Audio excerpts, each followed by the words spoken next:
बिस्मिल्लाहिर्रहमानिर्रहीम। अस्सलामु अलैकुम वरहमतुल्लाहि वबरकातुहू। अल्लाहुम्मा सल्लि अला मुहम्मद व आले मुहम्मद। रब्बि इश्रह ली सदरी वयस्सिर ली अमरी वहलुल उक़दतम मिन लिसानी यफ़क़हू क़ौली। आमीन। ख़वातीन हज़रात, आप देख रहे कुतुब ऑनलाइन और मैं हूँ बिलाल कुतुब।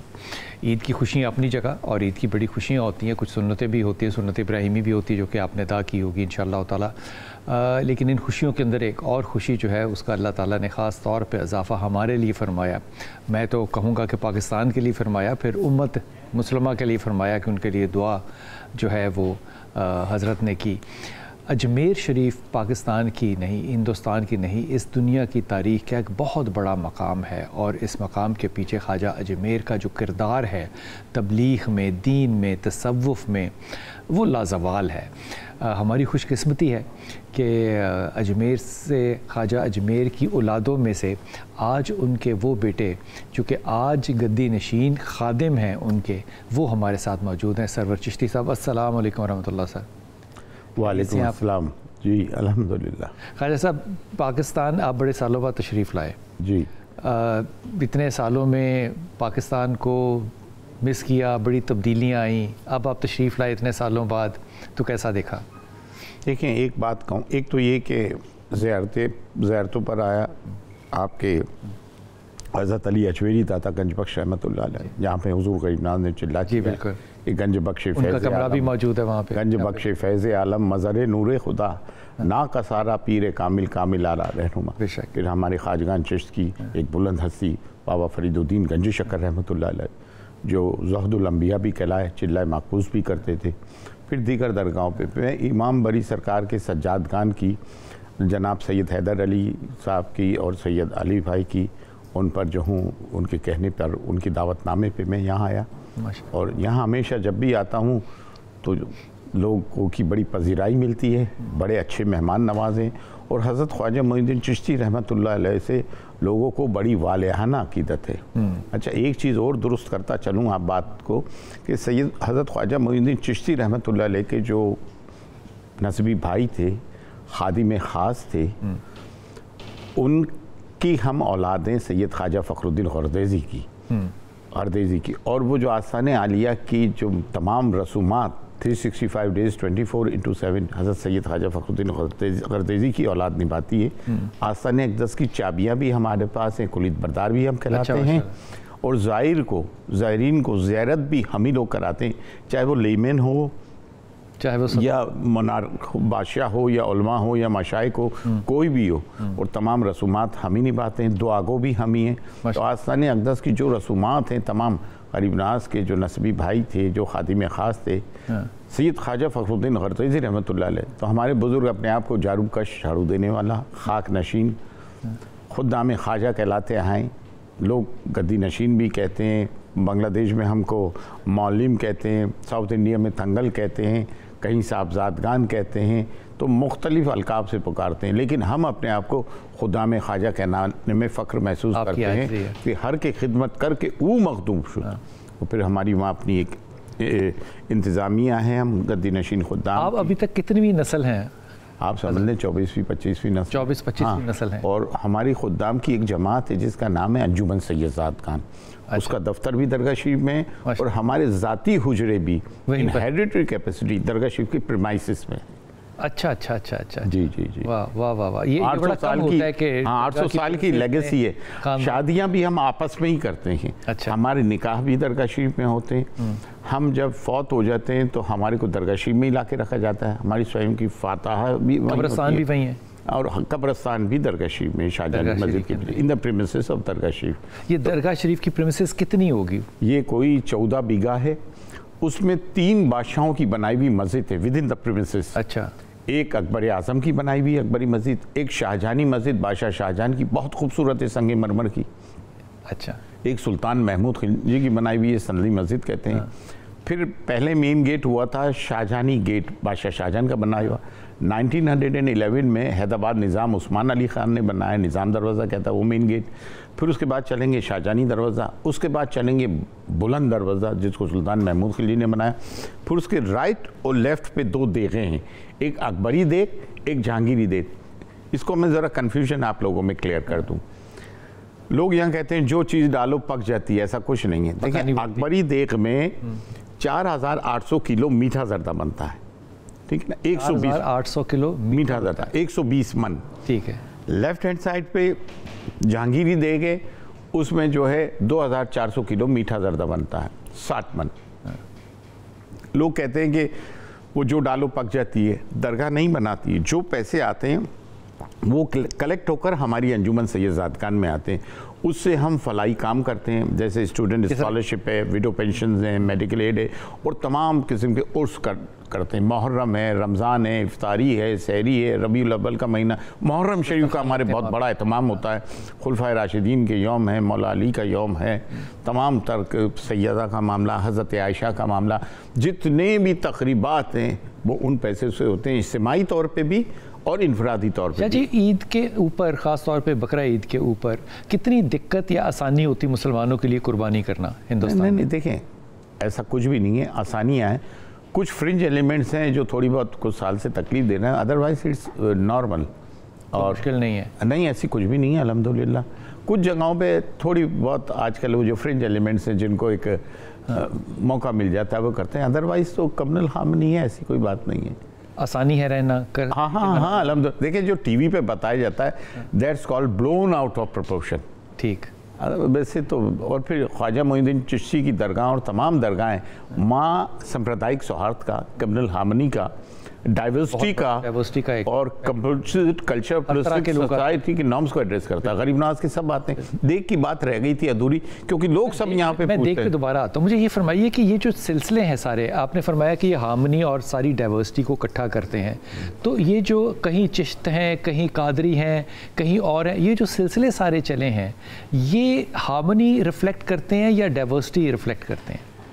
ये हार्मनी, देखिए एक बात बताएं, मसलकों में तो इख्तलाफात हैं जी, देवबंद है, बरेलवी है, अहले हदीस है, लेकिन सलासिल में कोई इख्तलाफ नहीं। जो चिश्ती हैं, कादरी हैं, नक्शबंदी हैं, सौरवर्दी हैं, आपस में बड़े खुसूस और मोहब्बत से मिलते हैं। हाँ। क्योंकि ये तसव्वुफ के सिलसिले हैं, ये मशरब हैं। अब आपको बताऊं ये शुरुआत कहाँ से हुई जी।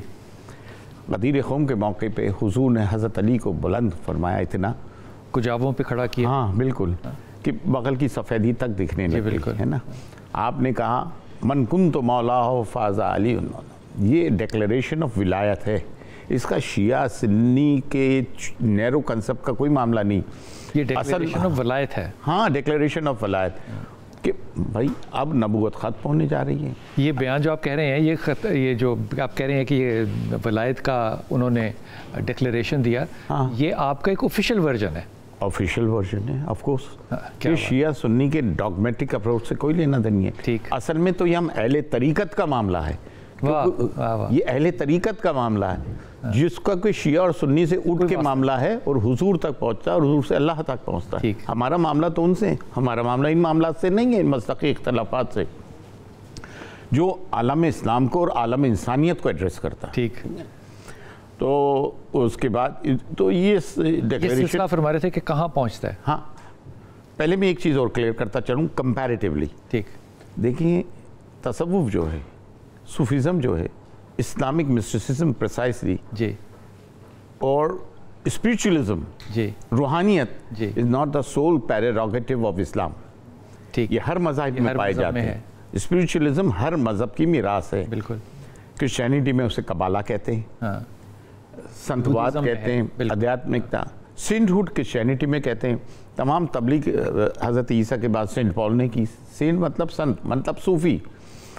उसके बाद जितने भी सलासिल हुए, आप चाहे चिश्ती ले लें, कादरी ले लें, सौरवर्दी ले लें, रिफाई ले लें, जितने भी मुख्तलिफ सलासिल, उसे मशरब भी कहते हैं जी, तरीक़त भी कहते हैं, वो सब हज़रत अली तक जाके मिलते, जिसको शजराए तरीक़त बोलते हैं, स्पिरिचुअल जीनोलॉजी। स्पिरिचुअल जीनोलॉजी, हाँ, और उसको हम अपने उस ज़बान में बोलेंगे शजराए तरीक़त, और एक होता है शजराए नसब। अच्छा, जितनी और हज़रत अली से शुरू करते हैं, क्योंकि हाँ तमाम पाक सल्लल्लाहु अलैहि वसल्लम ने वलायत उनको दी, बिल्कुल विलायत दी। और हज़रत अली इमामुल औलिया हैं, वली की जमात औलिया है। वली मतलब सेंट, सूफ़ी, संत, और औलिया मतलब सेंट्स, है ना, तो उसकी जमा है, तो इमामुल औलिया है। और एक चीज़ और अर्ज़ करता चलूँ, मेरे अकीदे को बयान करना ज़रूरी है ना। अच्छा, इमामुल अंबिया और इमामुल औलिया, इसकी यहाँ होश में पहले हज़रत अबू तालिब की, वाह वाह, बेशक, हम इस पे तो कोई दो राय नहीं है। हाँ। क्या बात है, क्या तो बात हमारा मामला बड़े वाजे है। अच्छा, दूसरी एक बात और करता चले हम, जो आजकल बड़ी कंट्रोवर्सी चली हुई है। जी, कोई हज़रत अबू बकर सिद्दीक रज़ी अल्लाह अन्हु को अफजल बता रहा है, कोई हज़रत अफजलियत की बहस है बहुत ज़्यादा। देखिए, अहले सुन्नत वल जमात में दोनों ही तबके पाए जाते हैं। ठीक, बड़े बड़े जय्यद साहबी रसूल ने हज़रत अली की अफजलियत को माना, कईयों ने हज़रत अबू बकर सिद्दीक रज़ी अल्लाह अन्हु की अफजलियत को माना। दोनों ही चीज़ें चल रही आ रही हैं।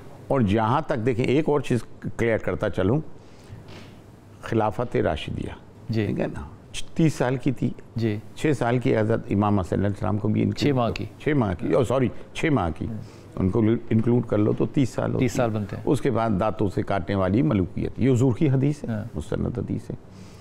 तो ये जो है आपके, मैं ये कह रहा था, तो ये थी खिलाफत ज़ाहिरी, ठीक है ना। ये एक एडमिनिस्ट्रेटिव ऑर्डर था। ठीक, हज़रत अली की जो खिलाफत है वो खिलाफत बातनी है, वो विलायत वाली तकसीम है जो ता क़यामत तक रहेगी। क्या बात है, क्या बात, और दोनों अपनी अपनी जगह कायम है। हाँ, हुजूर गरीबनाज ने एक बात कह दी थी, ख्वाजा मोइनुद्दीन चिश्ती रहमतुल्लाह अलैह के जानशीन बाबा कुतुबुद्दीन बख्तियार काकी रहमतुल्लाह अलैह, जिनके के मुरीद बादशाह अल्तमश भी थे। उन्होंने जनाजे की नमाज़ पढ़ाई और जिनका महफिल समा में ही रूह परवास कर गई थी। कव्वाली हमारे इज़म मीडियम ऑफ डिवोशन, कि जिस दिन अल्लाह का आखिरी वली इस दुनिया से रुखसत हो जाएगा तो क़यामत आ जाएगी। विलायत का तो ये मामला। अच्छा, इमामत भी हज़रत अली से है, गहरा इमाम तो आ चुके हैं, हज़रत इमाम महदी, वो तमाम मसलक के लोग इसमें इत्तेफाक करते हैं कि हज़रत इमाम महदी आएंगे। तो हज़रत अली का दर्जा तो वहाँ से चल के ता क़यामत तक का है, चाहे वो विलायत का हो या इमामत को। और हम फिर अपना अकीदा बांगे दौल बयान करते जी। हमारा अकीदा तीनों शेखैन पे भी है, हज़रत अबू बकर सिद्दीक रज़ी अल्लाह अन्हु, हज़रत उमर फ़ारूक रज़ी अल्लाह अन्हु, हज़रत उस्मान गनी रज़ी अल्लाह अन्हु। इस्लाम माँ इताअत खुलफ़ाए राशिदीन, ईमान माँ मोहब्बत आले रसूल। इस्लाम माँ क्या, दूसरी चीज़ हम ये कहना चाहते हैं कि लेकिन हम हज़रत अली की अफजलियत के कायल हैं, ये हमारा ऑफिशियल डिक्लेरेशन है। सही, हाँ, तमाम दरगाहों खानगाहों का, तमाम दरगाहों खानगाहों का, क्योंकि जितनी दरगाहें खानकाहें वो बनु फातिमी सादात की हैं। चाहे आपके लाहौर में हज़रत अली अजवरी को ले लो, ख्वाजा मोइनुद्दीन चिश्ती को ले लो, हज़रत शेख अब्दुल कादिर जिलानी को ले लो, हज़रत निज़ामुद्दीन औलिया को ले लो, बाबा कुतुब को ले लो, ख्वाजा बंदा नवाज़ गेसू दराज रहमतुल्लाह अलैह को ले लो, आप जितनी भी, हज़रत अब्दुल्ला शाह गाज़ी को ले लो, जितनी भी खानकाहें दरगाहें जहाँ से बर्रे सग़ीर में इस्लाम राइज हुआ है वो बनु फातिमी सादात हैं। तो आप इनको कैसे नज़रअंदाज कर सकते हो? बेशक, बेशक। तो हमारे, तो हम ऑफिशियली कहते हैं। तो इन चीज़ों में ये जो चिश्ती या कादरी, इनके अंदर नज़रियाती इख्तलाफ है कोई? नहीं, कोई नज़रियाती कोई सिलसिले के अपने तौर तरीके के, आदाब मुख्तलिफ हैं, वज़ाइफ के, अपने एक्ट ऑफ डिमोशन के वो अलग हैं, बाकी सब एक जगह है। हमारे तो तमाम चारों सलासिल की रोज़ाना 2 वक्त दुआ मांगी जाती है, चिश्तिया, कादरिया, नक्शबंदिया, सौरवर्दिया, मुतवातिर दुआएं खैर की जाती हैं। वाह। हाँ, तो देखें, जो मशरब हैं, जो स्पिरिचुअल जीनोलॉजी है, जो तसव्वुफ़ है, उसमें कोई तो। मैंने एक बात और कही कि इस्लाम में माँ इताअत खुलफ़ाए राशिदीन, ईमान माँ मोहब्बत आले रसूल अस्त। तो हम तो इस चीज़ के कायल हैं, लेकिन अफजलियत मौला अली के कायल हैं। अच्छा, आपको दरगाह शरीफ का निज़ाम बताते, आप चाहते हैं ना जी, देख चलती कैसी? हाँ, देख, तो ये कहते हैं कि कुछ भी डाल दो, पका देते। मैंने जो पैसा आता है अंजुमन सईदात के पास, ये देखिए कितनी बड़ी है। मैंने बताया ना, एक में 120 मन मीठा जर्दा बनता है, एक में 60 मन मीठा। एक को अकबर आज़म ने पेश की, एक जहांगीर ने। दोनों में मीठा बनता है। उसकी वजह है कि हर मज़हब व मिल्लत के लोग आते हैं जी। अच्छा, दूसरी चीज़ ये है कि मुग़ल बादशाहों ने हमें 7 गाँव नज़र किए थे। अच्छा। इंडिया में जागीरदारी अबॉलिशन एक्ट आया, वो चले गए। दूसरे, इंडिया में राजस्थान स्टेट है, उसके अंदर अजमेर शरीफ आता है। बीकानेर एक डिस्ट्रिक्ट है, वहाँ आर्काइव है। तो हमारे जो कागजात हैं, वहाँ जो डॉक्यूमेंट्स हैं, उसमें हमें गौत्र काज़िमीन कहा गया, हज़रत मूसा काज़िम की औलाद, मूसा काज़िम की। हाँ, हम हुसैनी सादात हैं अल्हम्दुलिल्लाह। लेकिन आजकल ज़माना ये चला है। तो 7 गाँव अभी हैं दरगाह के पास? क्या चीज़? दरगाह के पास? नहीं, वो गांव तो जागीरदारी अबॉलिशन एक्ट आया, उसमें चले गए गवर्नमेंट के पास। अच्छा। और वो पूरे इंडिया से जागीरदारी अबॉलिशन एक्ट ख़त्म हुआ। ठीक है ना। नज़र व न्यास के हम मुस्तहिक़ हैं, हाँ। तो अच्छा वो जो देग हैं यहीं से शुरू करता हूँ मैं, क्योंकि लोग यहाँ पे बड़े मुश्ताक और इश्ताक हमेशा यहाँ देगों की बात तो सोशल मीडिया पे बहुत नज़र आती है। हाँ, और हर कोई मुझसे देगों का पूछता है। तो देगों में जो खाना बनता है, जो ज़ायरीन ख्वाजा आते हैं वो अपने पैसों से बनाते हैं, दरगाह नहीं बनाती है, और सब मिलके नहीं बनाते, एक इंडिविजुअली बनाता है। अच्छा। तमाम उसके एक्सपेंसेस एक ही आदमी बेयर करेगा। बड़ी देग 2 लाख इंडियन रुपीज़ की बनती है, छोटी देग 1 लाख इंडियन रुपीज़ की बनती है। तो ये चीज़ तो गलत एक है। डोनर होगा आपका मतलब है? हाँ, बड़ी देग 2 लाख रुपए इंडियन, 2 तो लाख। एक डोन करे, हाँ, डोनर एक ही होगा, ये उसकी फैमिली होगी, वो मिल के नहीं बनाई जाती है। ठीक ठीक ठीक। और छोटी देग 1 लाख की बनती है। तो ज़ायरीन जो ख्वाजा आते हैं वो बना देते हैं, और कई दिन बुक रहती है। अब तो ये आलम है, ठीक है ना। मेरे बचपन में तो देखता था महीनों में बनती थी, गुरबत का आलम था, पैसा आम नहीं था। तमाम बात तो पैसा, अब बुकिंग होती है। हाँ, बुकिंग होती है। अच्छा, कुछ लोग जो आ नहीं सकते हैं वहाँ तो ज़ायरीन बनाते, जो अकीदतमंदान ख्वाजा गरीब नवाज हैं तो अजमेर के बाहर इंडिया से या बाहर से भिजा देते हैं। हाँ, तो जो गद्दी नशीनों की जो हमारी जमात है, हर एक के इंडिविजुअल लेवल पे जिनके जिससे ताल्लुक़ात हैं तो उनके पास भिजा देते हैं। ठीक।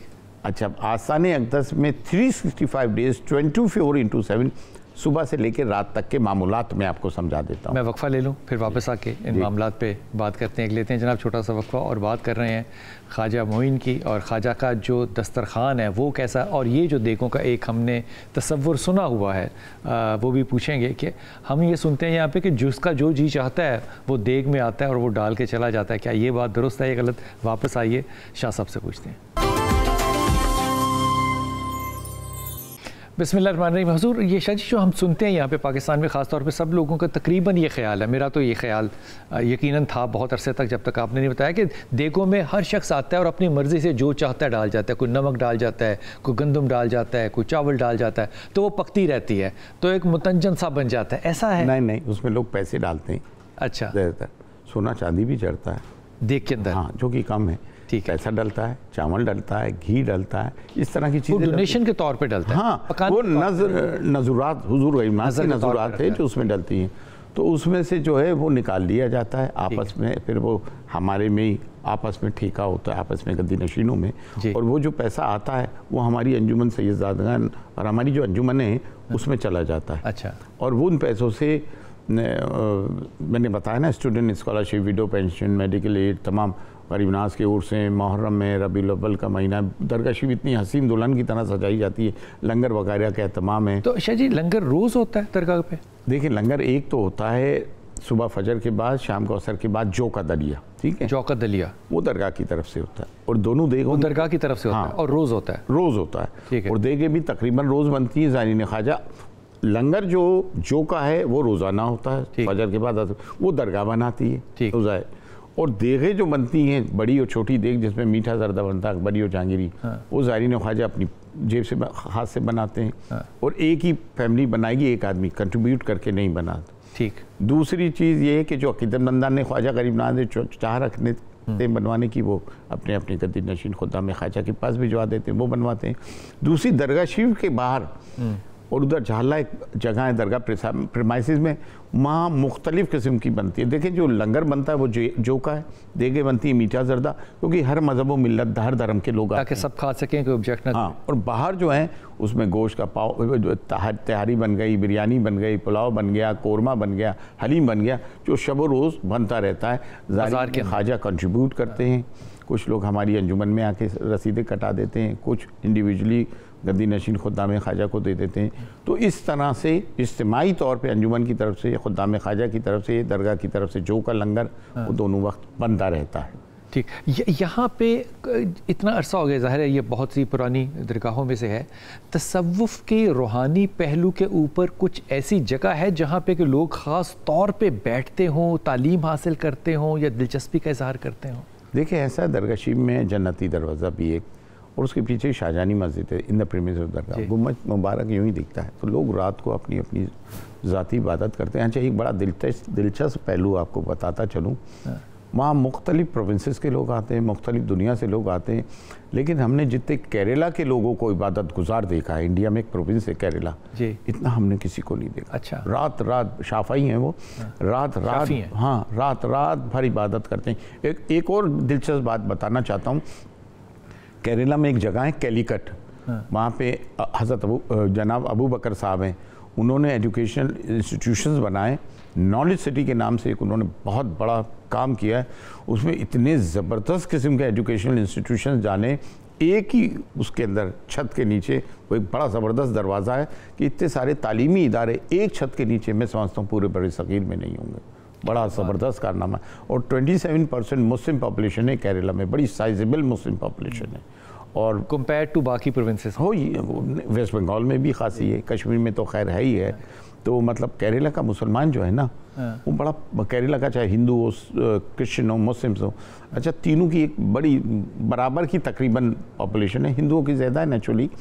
तो बड़ा वहाँ बड़ी ज़बरदस्त कम्युनल हारमनी है। And Kerala is the most educated state of India.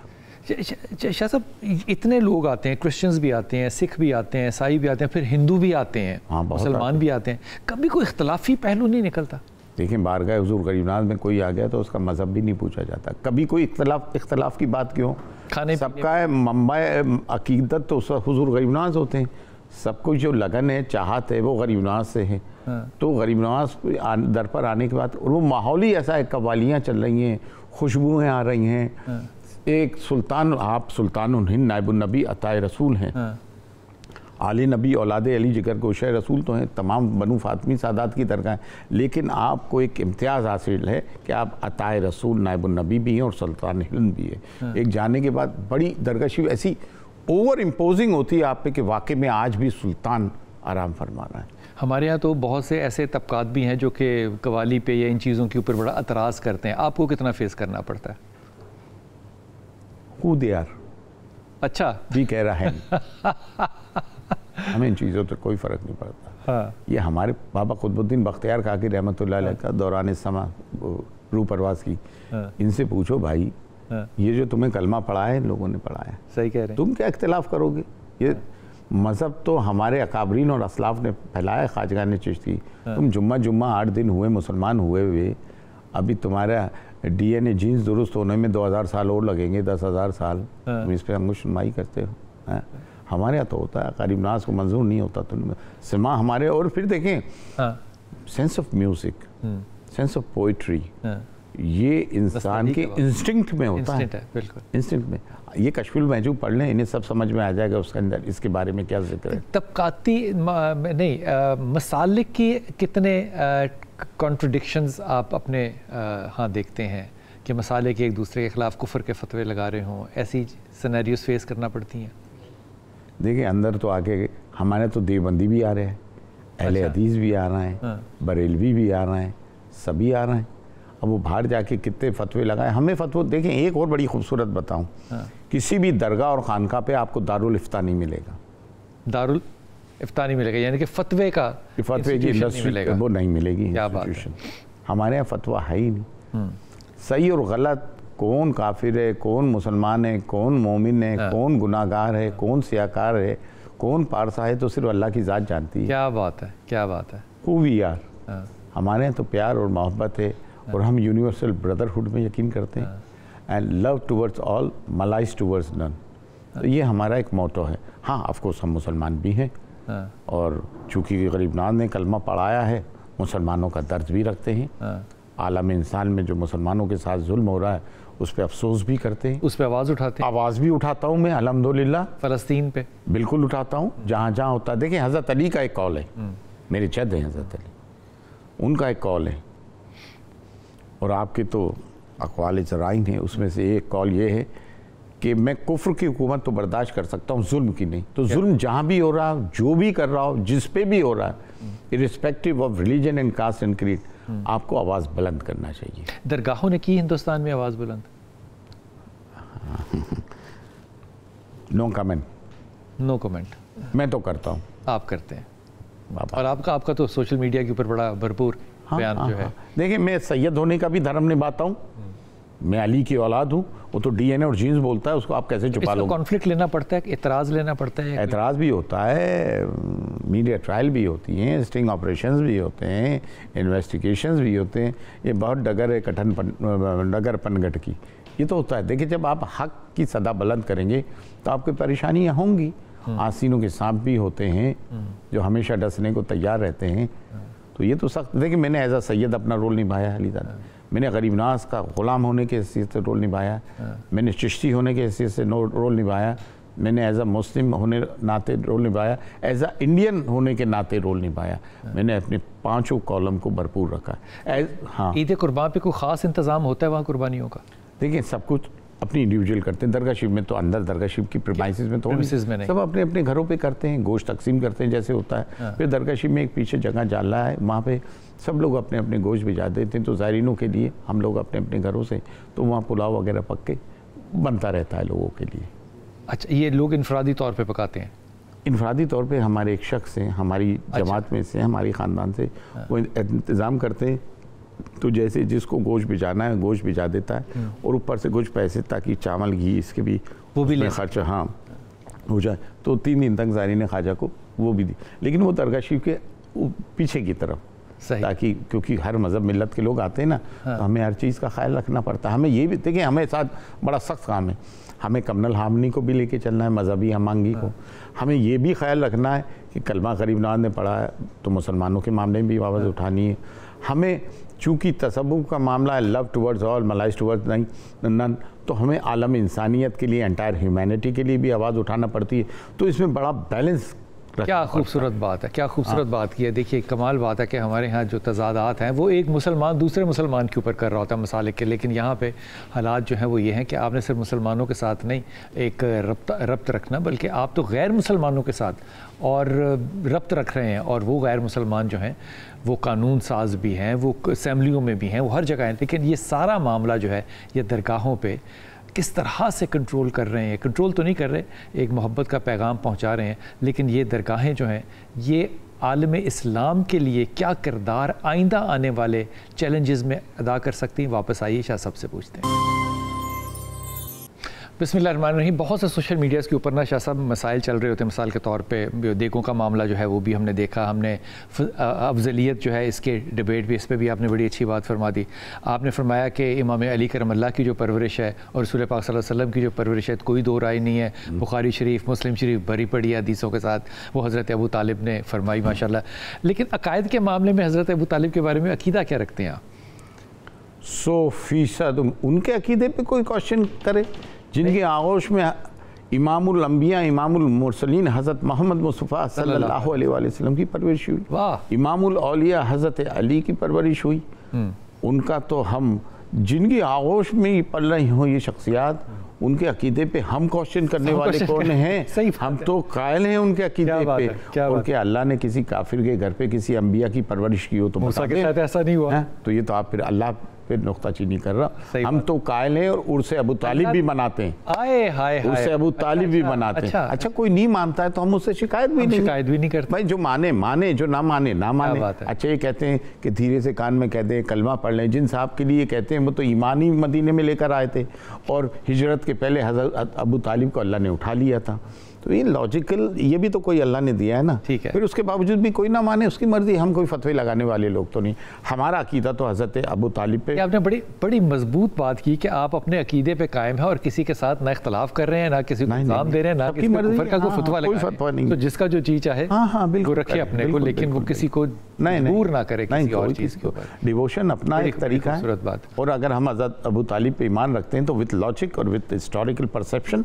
ठीक, क्या बात है, क्या बात है। हज़रत ये फरमाइए कि आज के दौर को अगर देखें तो बड़ा इंतशार का दौर है मुसलमानों का। हालात जो हैं मुसलमानों के वो जंगी हालात हैं, ऑलमोस्ट जंगी हालात हैं, लेकिन मुसलमानों की कैजुअलनेस भी कमाल है। कोई किसी के बारे में, मिसाल के तौर पे फ़लस्तीन है मेरे जहन में, कोई पूछने वाला ही नहीं है बेचारों को कि कोई उनके लिए कोई उनके हक़ में सोए दुआ करने के। ईद पता नहीं उन्होंने कैसे, ईद का तो खैर लफ्ज़ भी उनके लिए इस्तेमाल करना मेरे लिए बड़ा मुश्किल है। क्या दरगाहें आने वाले वक्त में मुसलमानों की गैरत को, अक्ल को, शाऊर को, अखलाक को इकट्ठा करने में, बुलंद करने में, डायरेक्ट करने में कोई किरदार अदा कर सकती हैं? देखिए, आपने फ़िलिस्तीन की बात की, 57 मुस्लिम कंट्रीज़ हैं जी। मैंने एक वीडियो निकाला, बड़ा वायरल हुआ जी। अच्छा, उसमें एक ईरान वाहिद शिया कंट्री है, हम लोग सुन्नी है जी, कुफ्र के फतवे लगाते हैं। लेकिन फ़िलिस्तीन के मामले में रोल किसका रहा? ईरान का। तो मैंने एक बात ये भी कही थी, 56 बहनों का एक भाई ईरान, और ईरान में जो जुर्रत है वो इस बात पे है कि वो जुर्रत अली और फ़िक्र हुसैन के कायल हैं। क्या बात है, जुर्रत अली और फ़िक्र हुसैन के कायल हैं। इसलिए ठीक है ना। अब दरगाहों का मामला तो ये हो गया कि हुजरों में कह दें, निकल कर खानकाहों से अदा कर रस्म शब्बीरी। रस्म शब्बीरी जिस दिन इसमें आ जाएगी ना, खानकाहों में भी तो आजकल ये हाल है ना। मैं उस फ्रेटर्निटी को बिलोंग करता हूँ और बागी दौल बोलता हूँ। वो दुनिया को क्या चेंज करेंगे? पहले तो उनको खुद को अपने आप को चेंज करना है। सही। कुछ समय ज़्यादा तो वो बेहिस हैं। पहले तो उनमें सबसे ज़्यादा वो खुद बेहिस हैं। बेहिस हैं। मैं तो बोलता हूँ, मेरे अपने लोग बुरा मान जाएं, कोई दरगाहें बुरा मान जाए, कह रहा है जो बात है, कॉल स्पेड आ स्पेड। जिस दिन ये जाग गए, जिनमें इनमें शऊर और बेदारी पैदा हो गई और वापस से जो खानकाहों का निज़ाम था, दरगाहों का कि इल्म वहाँ से वाबस्ता था, जो छूट गया है, इनके बच्चे जिस दिन पढ़ने लिखने लग जाएंगे, इनके बच्चे और ज़रूरत थोड़े पढ़ते हैं, 100% तो नहीं, ख़ास तौर से मेंबर पर जब तक फाइज नहीं होंगे, और रस्मन मौलाई ना होके फिक्र हुसैन जिस दिन आ जाएगी तो मामले बदल जाएंगे। क्या बात है, क्या बात है, फिर फिक्र होगी। पाकिस्तान के अंदर बहुत से दरगाहें हैं, तकरीबन कोई 62,000 पंजाब के अंदर जो हैं, 35,000 35,000 जो हैं वो दरगाहें हैं। पाकिस्तान को किस तरह से देखते हैं कि दरगाहें पाकिस्तान में क्या किरदार अदा कर रही हैं? देखिए आप, एक तो औकाफ गालिब हो गया आपके जी, वो गलत हुआ। औकाफ का एडमिनिस्ट्रेटिव रोल रहना चाहिए था, स्पिरिचुअल रोल जो वहाँ के सज्जादगान हैं उनके पास होना चाहिए था, स्पेशल एक्ट बनना चाहिए था कि भाई एंडोमेंट बिलोंग्स टू गवर्नमेंट, और जो ट्रेडिशनल उनकी रवायत हैं, रसूमात हैं, जो उनके राइट्स हैं वो बरकरार है। इसको बैलेंस को लेके चलते ना तो वो उनको निकाल दिया वहाँ से। अब जो खला पैदा हुई बीच में, स्पेस हुई, उसमें जाली पीर आ गए, उसमें जाली पीर आ गए। हाँ सही कह रहे हैं आप, क्या किसी को नहीं सकते लेकिन आ गए। और एक तो ये जिसका बाप मरा उसकी दरगाह बना दी। सही कह रहे हैं, ये कौन सी बात हुई? हाँ, हमारे बापों की दरगाहें नहीं बनाई हमने, हमने अपने आप को गुलाम ख्वाजा ही रखा है। क्या बात है, क्या बात है। खादमी नहीं माना है, जारूकश ही माना है, खानका मान के हर के खिदमत करके वो मखदूम शुद्ध। आप मैं तो यहाँ देखता हूँ कि जिसका बाप मरा उसकी दरगाह हो गई और कमाई शुरू। हाँ, और फिर मुरीद जो है उनकी झूठी करामातें बयान करने लगते हैं। एक बात मुझे बड़ी तकलीफ होती है जी, हर 50वां आदमी तो सैयद है और हर 70वें आदमी को हुजूर की बशारत हुई भी होती है। सही बात है, सही बात है। क्या क्या अच्छा, मुझसे लोग पूछते हैं कि हज़रत आपका तो ताल्लुक़ गरीबनास की दरगाह से, उनकी ज़ात से 800 साल से है, लेगेसी है, आपकी तो हुजूर गरीबनास से बातें होती होंगी, ख्वाब में देखा। मैंने कभी ख्वाब में देखा ना, मेरी बातें हुई। मैं कैसे झूठ बोल दूं? लेकिन हाँ, एक ताल्लुक़ है जो 800 साल से और ता क़यामत तक रहेगा, एक निस्बत है और वो निस्बत काम कर जाती है। क्या बात है। हाँ, बस वही काम करता है, वो वसीला काम कर जाता है। मैं बैत किसी को नहीं करता हूँ, कब्र में कौन ये लेके जाएगा भाई। ठीक बात है, ठीक है। अच्छा जी, पाकिस्तान में भी दरगाहें बहुत हैं, हिंदुस्तान भी भरा पड़ा है दरगाहों पे, दोनों तरफ मुसलमान। हिंदुस्तान में तो भरी पड़ी हैं दरगाहें, भरी पड़ी हैं। क्या दरगाहें जो हैं दोनों ममालिक के मुसलमानों को इकट्ठा प्लेटफॉर्म पे किसी को करने के लिए कुछ कर सकती हैं? देखिए, ना सिर्फ मुसलमानों को वो तो कर ही सकती हैं, उसके अलावा दोनों मुल्कों में प्यार और मोहब्बत की जोत जला सकती हैं। दोनों मुल्कों में दोस्ती, हिंदुस्तान पाकिस्तान में दोस्ती बहुत ज़रूरी है। दुश्मनी से किसी को कोई फ़ायदा नहीं है सिवाय नुकसान के। देखिए, एक सेम हेरिटेज है, सेम हिस्ट्री है, सेम ट्रेडिशन, सेम रवायत, ज़मीन से, मौसम सेम है, सब्जियां सेम है, फल सेम है, दरख्त सेम है। क्या चीज़ है जो अलग? ये है कि कुछ लोग हिंदुज़म को मानते हैं, कुछ इस्लाम को मानते हैं। शाह जी, क्यों नहीं कर रहे कि कोई काम क्यों नहीं हो रहा है इस पे? देखें, दोनों तरफ के अपने जो जिन लोगों के मफादात हैं वो नहीं होने दे रहे हैं, और मीडिया इसके अंदर एक नेगेटिव रोल प्ले करता है। अच्छा। मैं तो ये कहूँगा कि पाकिस्तान की सरकार को वहाँ से आरएसएस के लोगों को बुलवा कर, क्योंकि आप बहुत अच्छे मेज़बान हैं, उनकी मेज़बानी करें। जो मीडिया ने एक गलत छवि आपके लिए कायम की है वो दूर हो। इसी तरह से इंडिया को भी यहाँ के जो लोग हैं उनको बुलाना चाहिए। हम सिखों की बड़ी मेज़बानी करते हैं, बिल्कुल, लाखों आते हैं। बिल्कुल बिल्कुल, ये तो मैंने सुना और ये मैंने देखा भी है। हाँ, आप लोग अच्छे मेज़बान हैं, ये मैं जानता हूँ, जिसका मैं गवाह हूँ। जो बात है वो कहूँगा ना, थोड़ा सा दिल उस तरफ भी नरम हो सकता है, होना चाहिए, होता है और होना भी चाहिए, दोनों तरफ होना चाहिए। बिल्कुल। इस वक्त अगर तब्दीली लाई जाए दरगाहों में कि ये कोई प्रोडक्टिव रोल अदा कर सके, वो तालीम में हो, तसव्वुफ़ की तालीम में हो, दीन की तालीम में हो, हिफ्ज़ में हो, दौरा हदीस में हो, किसी में हो, क्या आपको लगता है कि कोई ऐसा भी सिलसिला करना चाहिए दरगाहों पे?